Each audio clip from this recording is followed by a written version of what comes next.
Bom dia, meus amigos do sétimo ano. Nós vamos iniciar a terceira aula, que é justamente a respeito do conto. Bem parecido com outras histórias, o conto é um texto de gênero narrativo, curto, com poucos personagens, que ocupa espaço e tempo. E, acima de tudo, o conto é uma ficção. O que quer dizer isso? Diferente da crônica. Quando você trabalhou a crônica no ano passado, você viu que a crônica se baseia em um fato real, um fato que realmente aconteceu no seu cotidiano, para que você pudesse produzir a história em si. O conto não. Quem vai fluir é a sua imaginação. Automaticamente você imagina, você deduz. Olha só, se eu estivesse agora deitadinho aqui no sofá da minha casa, com televisão, de imediato chegasse o meu amigo ou a minha amiga me chamando para passear. Aí você já começa a imaginar como seria aquele passeio, entendeu? Aí é o conto. Você já viu aquele texto, o conto, sobre a moça tecelã? A moça tecelã, ela estava fiando, né? Fiando, aí de imediato ela começou a imaginar o rapaz com quem ela queria se casar. Como seria esse rapaz? Aí com a linha que ela estava fiando, ela foi desenhando o rapaz, desenhando todinho, fiando o rapaz. Ao final da história, quando chegou, ela percebeu que o rapaz não saiu da forma que ela queria. E ela começou a desfiar, ponto por ponto, até desfazer o rapaz, certo? Então, o conto é uma história de ficção, não é uma história verdadeira. Há um provérbio que diz: quem conta um conto, aumenta um ponto. Então, aumente o seu ponto, contando o conto. Agora vamos para a quarta aula. A quarta aula é sobre o sujeito e o predicado. Sujeito? Ok, beleza. O que é o sujeito? Sujeito é o ser que pratica ou sofre uma ação. Quando ele pratica uma ação, ele é chamado de sujeito agente. Quando ele sofre uma ação, é chamado de sujeito paciente. Porque ele pode sofrer ou praticar uma ação. Quantas vezes você praticou ações? Hoje mesmo. Quantas ações você já praticou? Não me responda, tá bom? Fica só para você. Por outro lado, você também pode sofrer ações. De imediato seu pai, sua mãe dá uma bronca em você. De imediato seu pai, sua mãe chama a sua atenção por algum erro que você cometeu. Aí você é um sujeito paciente. Mas além disso, nós temos também a classificação do sujeito. Existem 4 tipos de sujeito. Sujeito simples, sujeito composto, sujeito desinicial e o sujeito indeterminado. Ok? O quinto, que alguns dizem é o quinto tipo de sujeito, não, é uma oração. É uma oração sem sujeito. Se é uma oração sem sujeito, não tem sujeito. Ok? Então vamos lá. Sujeito simples. Como o próprio nome diz, simples, porque só trata de um núcleo. Olha só. José foi à feira. Quem foi à feira? José. Então, José é o sujeito simples.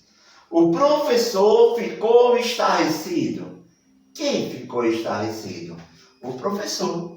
Então, o professor é o sujeito simples. Não importa se esse sujeito esteja no singular ou no plural. Se eu tivesse dito aqui, os professores ficaram estarrecidos, permaneceria sendo sujeito simples. Por quê? Apesar de ter professores, mas só tem um núcleo, certo? Sujeito. E o que é núcleo? É a palavra principal do sujeito. Agora vamos ao segundo tipo de sujeito. Sujeito composto. Quando nós ouvimos a palavra composto, temos a ideia mais de um, não é isso? Então, José e Maria foram à feira. Olha, os dois foram à feira. Quem foi à feira? José, Maria, certo? Então, José e Maria são o sujeito da oração. Agora estou tratando de 2 núcleos. Como eu trato de 2 núcleos, eu tenho um sujeito composto. Eu posso dizer José, Maria, João, Jaquim, Rafael, etc. foram à feira. Não importa. Partindo de um núcleo, já é o sujeito composto. Olha a outra. Aluno e professor ficaram estarrecidos. Quem ficou estarrecido? Aluno, professor. Quantos núcleos eu tenho? 2. Então, o sujeito é composto. Com certeza você está me perguntando, professor, para ser um sujeito composto só pode ter 2 núcleos? Não. Pode ter vários núcleos, não tem problema nenhum. Certo? Só não pode ter um. Porque quando tem um, o sujeito é simples. Então, sujeito simples só tem um núcleo. Sujeito composto tem mais de um núcleo. Agora vamos ao terceiro tipo, sujeito desinencial. O que é isso? Eu nunca ouvi ninguém falando isso para mim. Meu pai e minha mãe nunca falou que existia sujeito desinencial. Beleza, não se preocupe com isso. Vamos descobrir. Fui à feira. Fui à feira. Quem? Né? Se você ler bem direitinho, você vai perceber. Eu fui à feira, certo? Antigamente, na época dos seus pais, quando eles estudavam lá no Fundamental 2, isso aqui como sendo o sujeito oculto. Hoje, na atualidade, nós não chamamos mais de sujeito oculto. É chamado de sujeito desinencial. Por quê? É a desinência do verbo que vai dizer quem é o sujeito da oração. Fomos à feira. Quem? Fomos à feira. Quem? Automaticamente você vai dizer o quê? Nós. Não é isso? Nós fomos.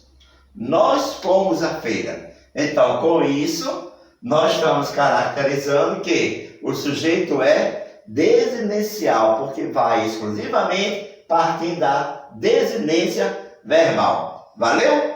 Vou continuar agora com o tipo de predicado. Sequenciando, a aula de número 4 nos trata a respeito do predicado. Que é o predicado? É a declaração que nós fazemos do sujeito, certo? Então, na hora que nós falamos, José foi à feira, automaticamente perguntei a vocês, quem é o sujeito? Vocês me responderam, José. Agora eu pergunto, o que fez José? Foi à feira, não é isso? Então, foi à feira, vai ser o predicado. Você já está me questionando, professor, por que o senhor colocou predicado verbal?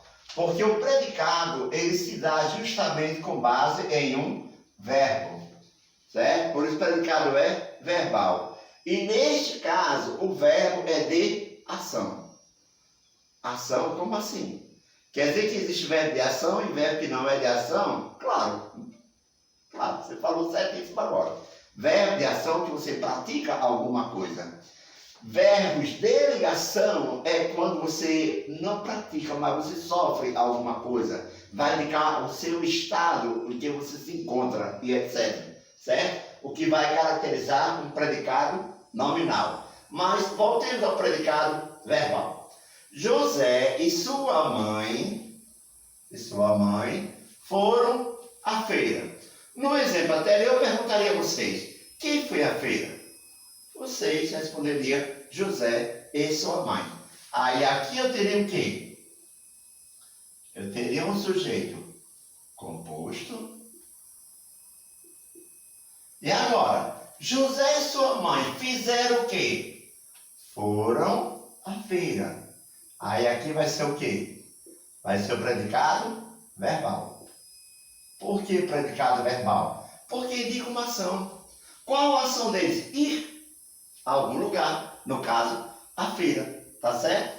Então, o verbo que caracteriza o predicado verbal vão ser verbos de ação. Você anda, você canta, você sorri, você pula, você grita, você escreve, você chora, você come, você bebe.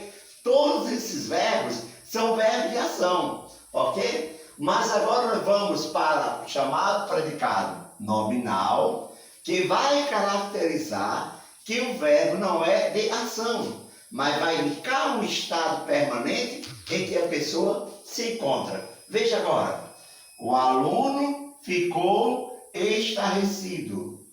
Ficou estarrecido. O aluno, já sei, eu vou chamar de sujeito. Que tipo? Muito bem. Sujeito simples. O que eu estou falando do aluno? Ficou estarrecido. Isso aqui vai ser o quê? Um predicado. O verbo ficar indica uma ação?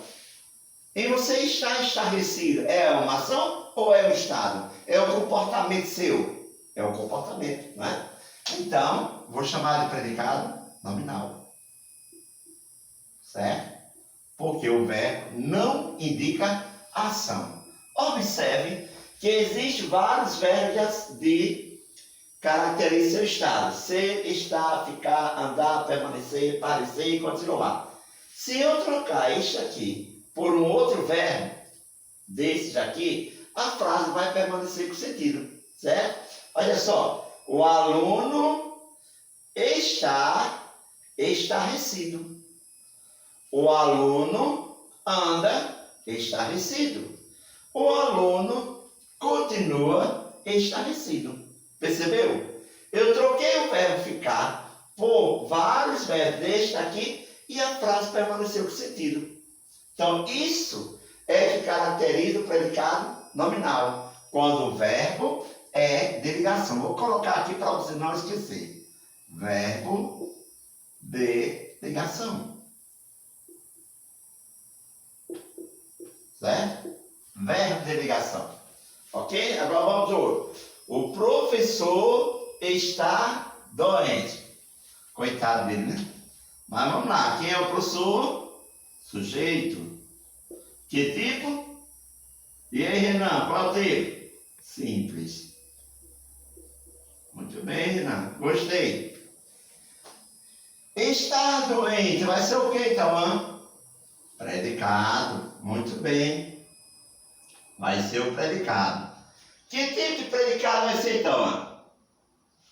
Ok, muito bem. Vai ser um predicado nominal. Por quê? Porque estou indicando o estado em que se encontra o professor. O professor está doente. Eu posso dizer que o professor é doente? Tem professores que são doentes. Direto, não é? O professor está doente? Ok. O professor ficou doente? Sim, ele ficou, mas já se recuperou. O professor anda doente? Sim. No momento ele está doente. Ele permanece doente. O professor está meio triste, está meio abatido. O professor parece doente. E, coitado, como ele está fraco agora, né? O professor continua doente. Deu para entender? Então, na hora que eu troco o verbo que está na oração por um outro destes verbos aqui, que são verbos de ligação, automaticamente eu tenho um predicado nominal. Deu para entender? Bom estudo.